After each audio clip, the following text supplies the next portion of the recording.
Bonjour et bienvenue dans ce tutoriel. Nous allons découvrir les différents menus de l'application mobile 3CX ainsi que les fonctions d'appel. Commençons par les menus. Voici l'interface sous Android.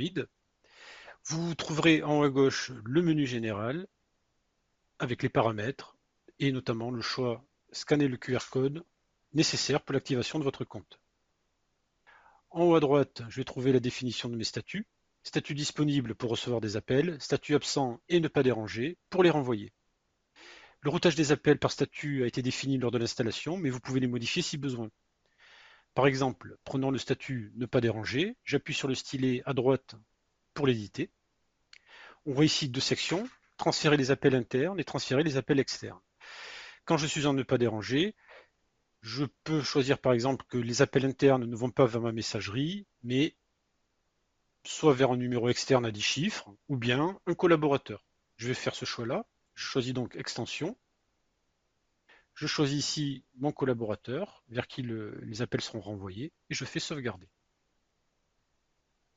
Pour les appels externes, plutôt que de renvoyer vers un message d'occupation, je vais renvoyer par exemple vers ma messagerie vocale. Bien entendu, si celle-ci est activée. Je sauvegarde. Dorénavant, quand j'appliquerai le statut ne pas déranger, les renvois que nous venons de définir seront appliqués. Et je reviens au statut disponible pour recevoir les appels habituellement. En bas de l'écran, nous trouvons les différents menus de l'application que nous allons détailler. Tout d'abord, le menu Équipe, qui recense les utilisateurs internes de l'entreprise étant connectés. Vous pouvez ici visualiser l'état d'occupation de vos collaborateurs à l'aide de pastilles de couleurs. Couleur vert quand le collaborateur est disponible, jaune en cours d'appel, rouge quand il est en ne pas déranger. D'autres couleurs peuvent apparaître selon le statut défini par le collaborateur. Pour chaque collaborateur, je peux les appeler en appuyant sur le combiné ou commencer un chat en appuyant sur la bulle. Nous verrons ce point un peu plus loin dans la vidéo. Je peux également définir un utilisateur, enfin un collaborateur dans les favoris en appuyant sur les trois petits points. Ensuite, dans la liste déroulante en haut à droite, je choisis mes favoris pour avoir une liste restreinte.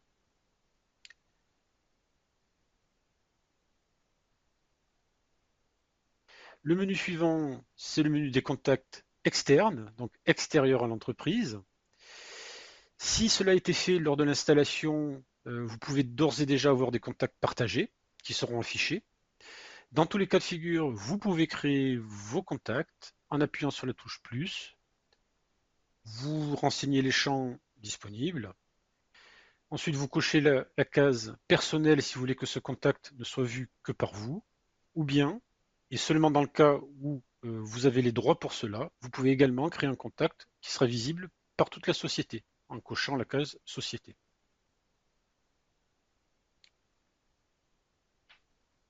Le menu suivant est le clavier numérique qu'on ne présente pas.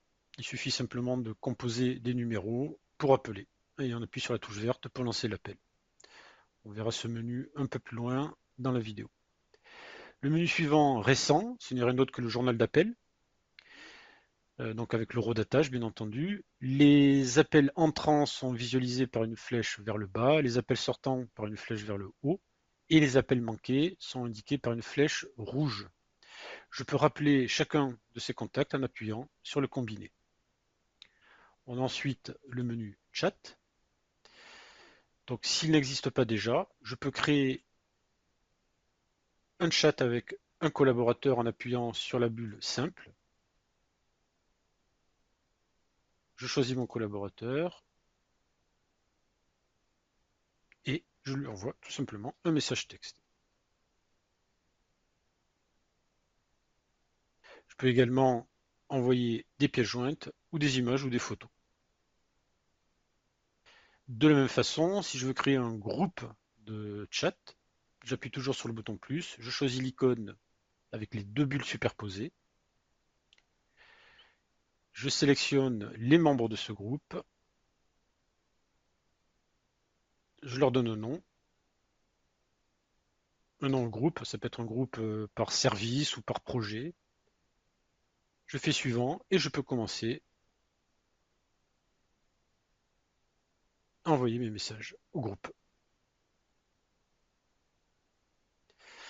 Enfin, le menu messagerie vocale, si cette fonction est activée pour vous, vous permet d'écouter tout simplement vos messages vocaux. Donc il suffit d'appuyer et le message est diffusé.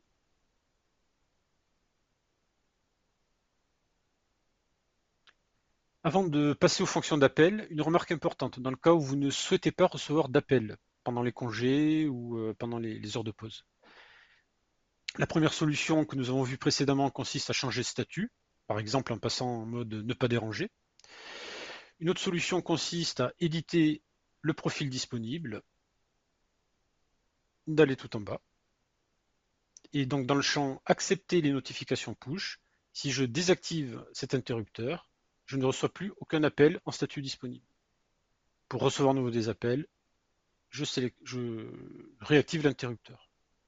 Alors bien entendu, la méthode par statut reste préférable en ce sens que les collaborateurs pourront avoir euh, l'information concernant votre disponibilité.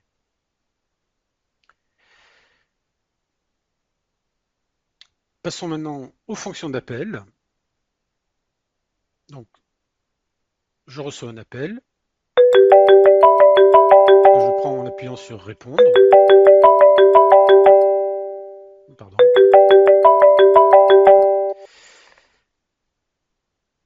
Les informations de mon interlocuteur s'affichent en haut, donc le numéro, la durée de conversation, ainsi qu'un menu contextuel.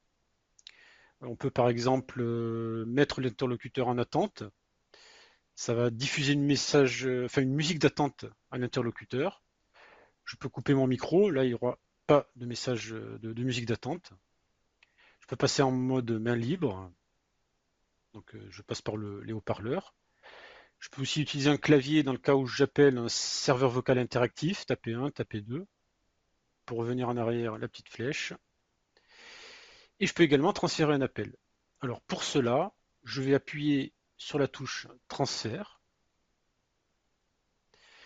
Alors je peux faire soit un transfert aveugle, qui sera immédiatement opéré, c'est-à-dire que je n'aurai pas le temps de parler au destinataire avant de transférer l'appel. C'est pas forcément le choix qu'on fait le plus souvent. En général, on prend plutôt des transferts supervisés où je vais avoir le temps de parler au destinataire avant de transférer l'appel. Donc je choisis supervisé.